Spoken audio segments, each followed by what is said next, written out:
6:15. This is the Sri Lanka Broadcasting Corporation. The news edited by Lal Malarachi and read by Lavani Vijayatunga. First, we take a look at the headlines. The government plans to bring inland revenue, customs, excise and treasury under one system by the year 2026. The President emphasizes the Commonwealth's importance in supporting youth involvement and education reforms. King Charles III and Queen begins coronation procession in Gold State Coach in central London. The Vesak is celebrated on a grand scale in many parts of the country today as well. Evaluation of the GC advanced level answer scripts to be expedited from Monday. In news overseas, Sudan warring sites set for Saudi Arabia talks. And in sports news, it's cycling. Britain's world track champion Tony Doyle has died at the age of 64. Those are the headlines, and now let's move to the details of the local news. The government hopes to complete the integration of the three main government revenue collection agencies, which are not well coordinated at present with the Treasury, through the information technology system by the year 2026. Accordingly, the government aims to integrate the Inland Revenue Department, the Sri Lanka Customs and the Excise Department with the Treasury through the information technology system to increase tax revenue and to make the system better managed. Efforts are being made to improve the IT systems of the Sri Lanka Customs Department. Even now, the Excise Department does not have a formal digitalized IT system. Therefore, the Treasury is taking steps to establish the system soon. In this way, the information technology system of all three government tax revenue collection agencies will be improved and integrated with the integrated Treasury Management Information System. The Ministry of Finance says that this digitization improvement is being done with the aim of achieving the medium-term goals of the public finance sector to increase the revenue to 11% of the GDP in the year 2023, 13.3% in the year 2024 and 14.9% in the year 2025, respectively. President Ranil Wickremesinghe attended the Commonwealth Leaders Meeting. The President emphasized the Commonwealth's importance in supporting youth involvement and education reforms and urged the strengthening of the connectivity through digitization. He also had bilateral meetings with the President of Ghana. The President met with his Rwandan counterpart, Paul Kagame, in London to discuss potential areas of cooperation on agriculture and healthcare between the two countries. They proposed an exchange of visits by relevant ministers and discussed military cooperation with President Wickremesinghe, offering training for rapid response to natural disasters. King Charles III and Queen Camilla are travelling in the coronation procession through the streets of central London in Gold State Coach.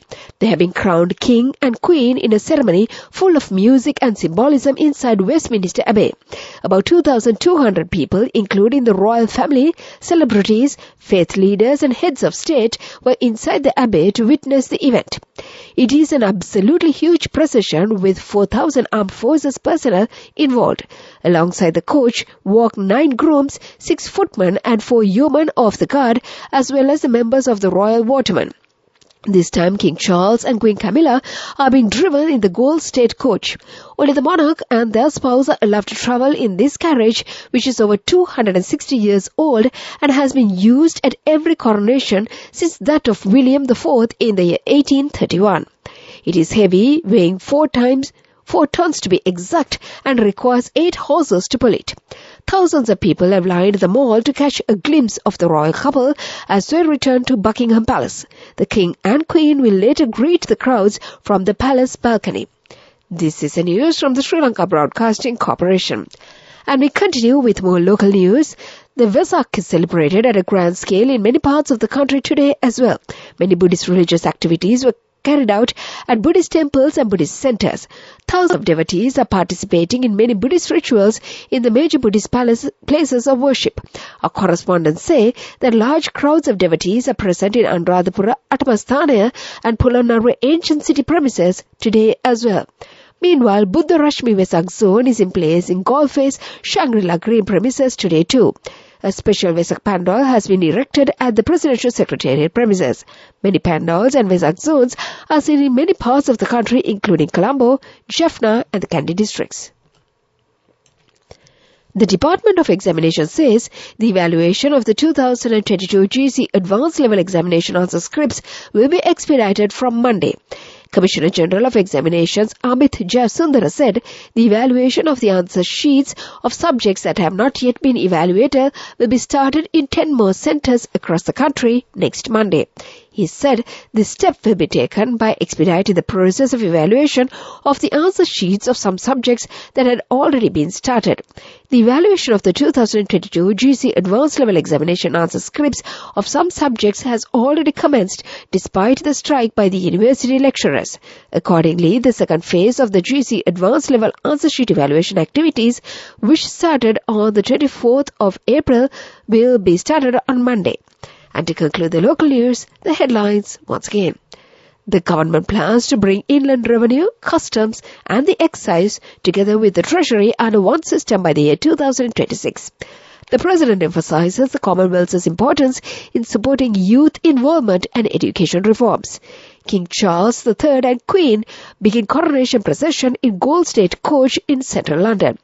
The Vesak is celebrated on a grand scale in many parts of the country today as well. Evaluation of the GC Advanced Level answer scripts to be expedited from Monday. And that was the local news. The main news story is brought to you by Siddhalepa Vedamahatmya. The main news story for this evening. Sri Lanka will have a pickup in growth starting from 1.5% in the year 2024, IMF's Asia and Pacific Department Director Krishna Srinivasan told the IMF Economic Outlook press briefing held on the sidelines of the 56th Asian Development Bank annual meeting yesterday in Republic of Korea. He said that if the government comes through with all these reforms and implements them well in the context of debt restructuring by September, the country will be on the path of recovery. The program itself is quite ambitious, a program in terms of fiscal, monetary and governance reforms, he said. Mr. Srinivasan said they would visit Sri Lanka in about 2 weeks to see how the implementation is coming through along with the restructuring process. And that was the main news story. The main news story was brought to you by Siddhalepa Vedamahatmya. Let's move on to Watchlight. The National Dangerous Drugs Control Board, under the special program initiated yesterday, urged school children and the younger generation in the country to take a bold decision to stop consuming dangerous drugs to coincide with the Vesak festival. NDDCB Chairman Shakir Nanekara said 40,000 people of all ages in Sri Lanka die every year due to the usage of dangerous intoxicated drugs. Nearly 100,000 people, including children in the country, are currently addicted to heroin, while over 300,000 people are addicted to ganja and ice. Therefore, he made a request from the elders to refrain from dangerous drugs from the Vesak Day and to set an example to children to also follow suit. That came to you in Watchlight, and now let's move on to the headlines of the world news. Sudan warring sides set for Saudi Arabia talks. Iran executes Swedish Iranian for alleged terrorism. Animal tests for makeup resume after a 25-year ban. Those were the headlines, and now let's move on to the details of the world news. Saudi Arabia is to host the first face-to-face talks today between the warring armies in Sudan after several ceasefires broke down.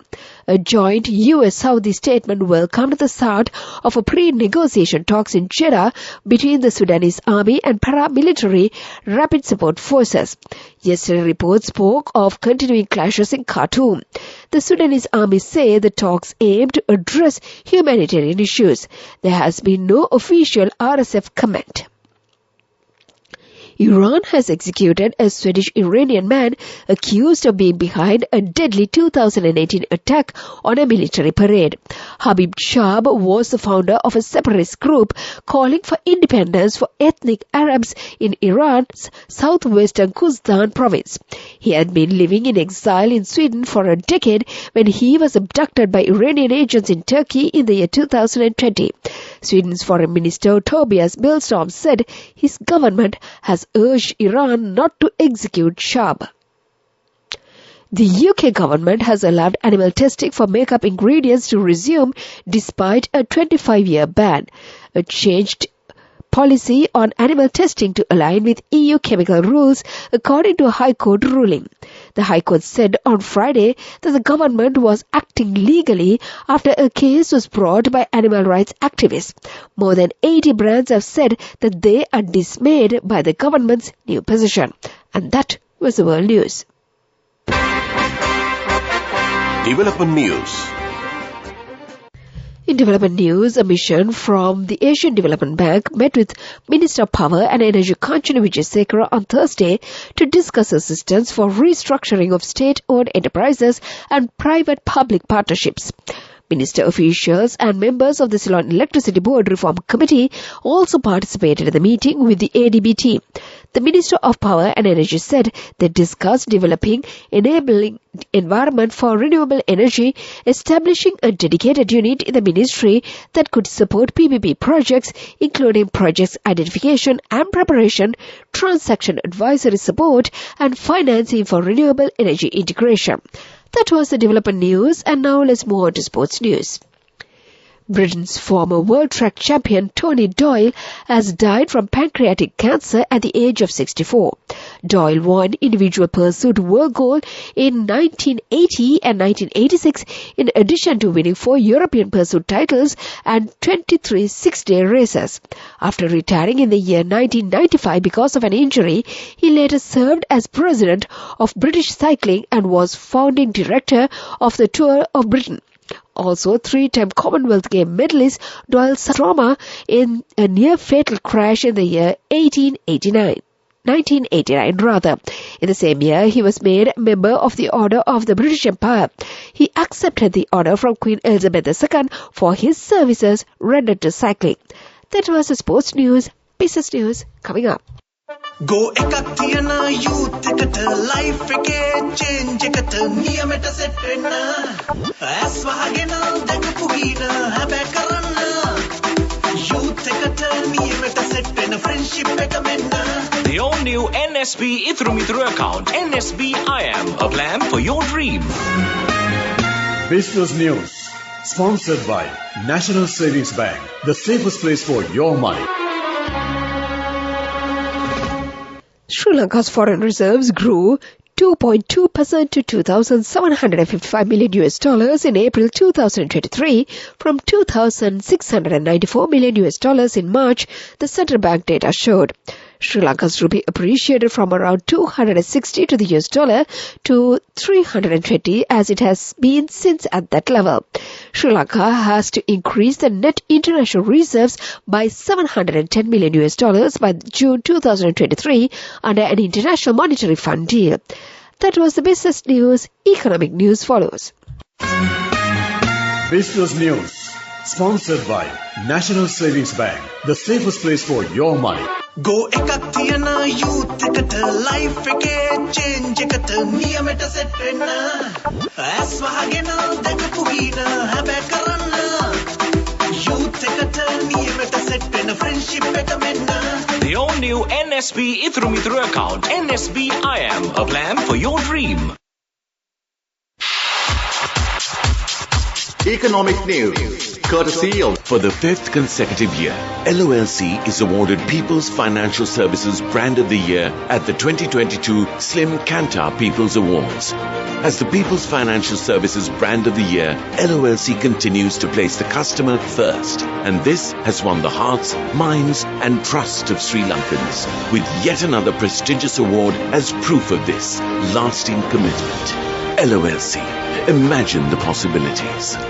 In economic news, Tourism Minister Harin Fernando says Sri Lanka is expecting to attract 2 million visitors from India this year. Sri Lanka is experiencing a significant rise in tourist arrivals, particularly from India, which has now secured the top spot. Minister Harin Fernando said in a statement that in the first 3 months of this year, the country welcomed 46,432 Indian tourists. With an ambitious promotional campaign underway, the island aims to attract 2 million Indian tourists this year.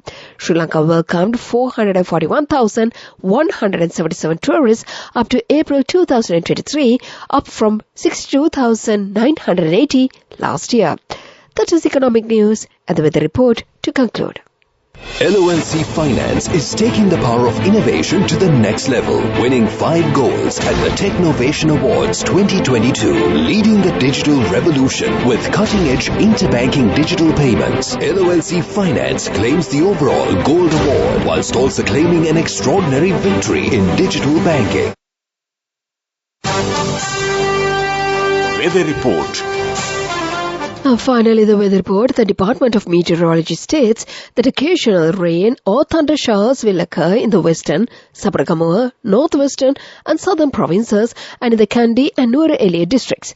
In the north, east and Nuwara provinces, there will be rain or thunder showers at some places in the evening or at night. Occasional strong wind in the western and southern coastal areas as well. The department urges people to take necessary measures to reduce the dangers caused by temporary strong winds and lightning that may occur with thunderstorms. That was the weather report, and now let's get back to the headlines once again before we wrap up this segment of news. The government plans to bring the Inland Revenue, Customs, Excise and Treasury under one system by the year 2026. The President emphasizes the Commonwealth is important in supporting youth involvement and educational reforms. King Charles III and Queen begin coronation procession in Gold State Coach in central London. The Vesak is celebrated on a grand scale in many parts of the country today as well. Evaluation of the GC advanced level answer scripts to be expedited from Monday. In news overseas, Sudan warring sides set for Saudi Arabia talks. And in sports news, it's cycling.